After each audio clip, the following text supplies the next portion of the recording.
Nag-aaway na naman sina Abel at Matias dahil tinutokso ni Abel si Matias na naunahan siya ng iba sa kanyang idea at isang karma itong nangyari sa kanya ngayon. At hinihintay na nila si Tanda na dumating upang malaman na nila kung sangayon ba ito sa idea ni Matias na magpapatayo sila ng human sabong.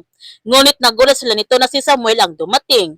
Nagtanong si Roldan kay Samuel kung ano ang kanyang ginagawa dito. Sinabi naman ni Samuel na pinapapunta siya dito ni Tanda.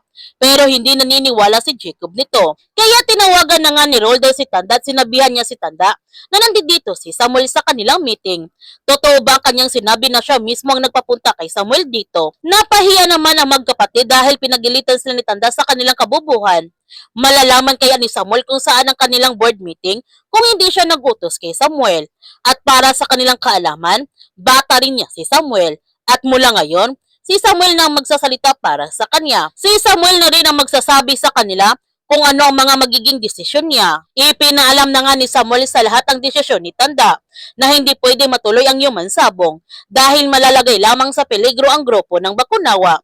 Pag-iinitan sila ng batas kapag maraming mamatay ng mga inosenteng tao, kahit may mga protector sila mula sa mga kapulisan. Natutuwa naman sina Abel at Love na hindi matutuloy ang human sabong at sangayon din sila sa paliwanag ni Samuel na siyang ikinagalit ng gusto ni Jacob na hindi matutuloy ang kanilang plano ni Matias.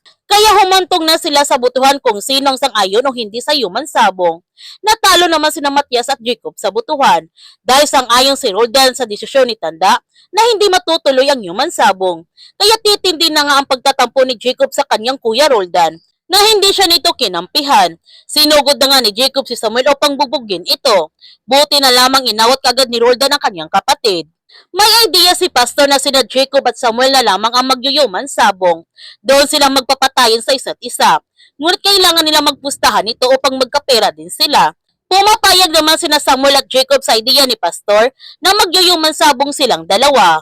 Samantala, ipinaalam na nga nila Enzo at Arisa sa mga magulang nila Dayan, Kevin at Ralph ang kanilang sitwasyon ngayon na nabiktima sila ng human trafficking. Sobrang nasaktan sila sa sinapit ng kanilang mga anak at inireport nila ito kaagad sa kapulisan. Isang malaking tagumpay para sa kanila ni Samuel dahil nakapasok na siya sa inner circle ng Bakunawa at mas lalo pang nagkagulo ang mga membro ng Bakunawa dahil sa ginawang gulo ni Samuel. Nalaman pa ni Samuel na sina Jacob at Roldan ang may hawak sa warehouse at si Jacob ang susi upang malaman nila kung nasaan ito. Sinabi na nga ni Samuel kay Enzo na sina Roldan at Jacob ang namamahala sa human trafficking. Sobrang nasaktan na naman si Enzo sa kanyang natuklasan dahil pati ang kanyang mga kaibigan biniktima rin nila. Nagtanong si Samuel kay Enzo kung sigurado na ba siya dito sa kanilang gagawin dahil dalawa lang ang magiging resulta nito. Kapag nagtagumpay sina Roldan, papatayin siya nito. Pero kapag natalo niya sina Roldan, pareha silang makukulong. Ang sagot ni Enzo, mahirap ito sa kanya. Pero kung itong paraan para maligtas niya kanyang ama sa mga mundo ng kriminal, gagawin niya. Kaya huwag natin palalapasin ang kapanapanabik na mga tagpo sa Sins of the Father. Kung bago ka pa channel ko, don't forget to like, subscribe, and click notification bell para palagi kang updated sa mga videos na upload ko. Thank you for watching and God bless to everyone!